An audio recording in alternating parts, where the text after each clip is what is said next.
আসসালামু আলাইকুম। Start edu চ্যানেলে আপনাদেরকে স্বাগতম। আজকের পর্বে আমরা শিখব কিভাবে SPSS এ স্প্লিট ফাইলে কাজ করতে হয়। গবেষণায় অনেক সময় আমাদের একই অ্যানালাইসিস আলাদা আলাদা গ্রুপের জন্য চালাতে হয়, যেমন মেল এবং ফিমেলের মধ্যে অথবা আরবান এবং রুরালের বসবাসকারী রেসপন্ডেন্টদের মধ্যে। এই কাজটি SPSS এ করা হয় স্প্লিট ফাইলের মাধ্যমে। আসুন আমরা প্র্যাকটিক্যালি জিনিসটি দেখি। আমরা যদি এই এজ ভেরিয়েবলের ধরুন মিন ভ্যালু দেখতে চাচ্ছি, তাহলে অ্যানালাইজে গিয়ে ডেসক্রিপটিভস থেকে আমরা ধরুন এজ এর কি দেখতে চাই, ধরুন আমরা মিন দেখব, মিনিমাম এবং ম্যাক্সিমাম দেখব।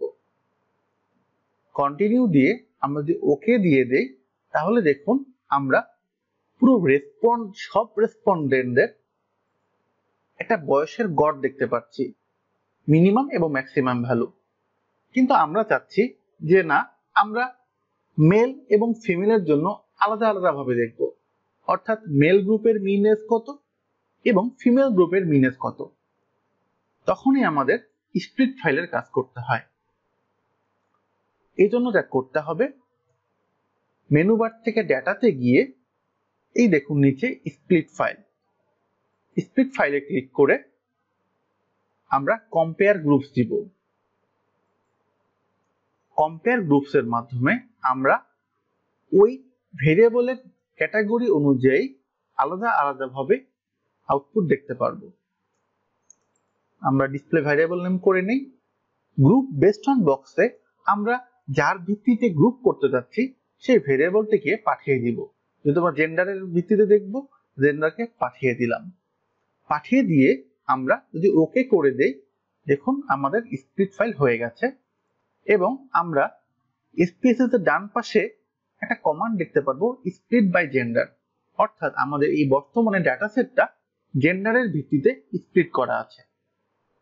আমরা এখন যদি অ্যানালাইজে এসে ওই এজেরই ডেসক্রিপটিভ অ্যানালিসিস দেখতে চাই, এজ ওকে দিয়ে দেই, দেখুন আমরা আগের টেবিলে পেলাম ফুল এজের mean value, minimum value, maximum value. এখন আমরা পাচ্ছি মেলের minimum value, maximum value, mean value, এবং একইভাবে ফিমেলের ক্ষেত্রে মিনিমাম ভ্যালু, ম্যাক্সিমাম ভ্যালু এবং মিন ভ্যালু।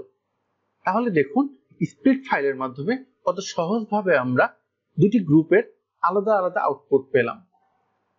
আমরা যদি ক্রস ট্যাবের ক্ষেত্রে একটু দেখি, ডেসক্রিপটিভ স্ট্যাটিস্টিক্স থেকে ক্রস ট্যাব আমরা দেখতে চাচ্ছি যে প্লেস অফ রেসিডেন্সের উপর ভিত্তি করে বিএমআই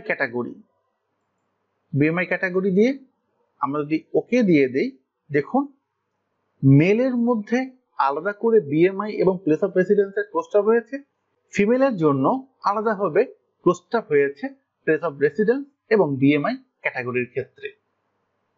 এভাবে আমরা আমাদের প্রয়োজন অনুসারে স্প্লিট ফাইলের মাধ্যমে ডাটা অ্যানালাইসিস করতে পারবো।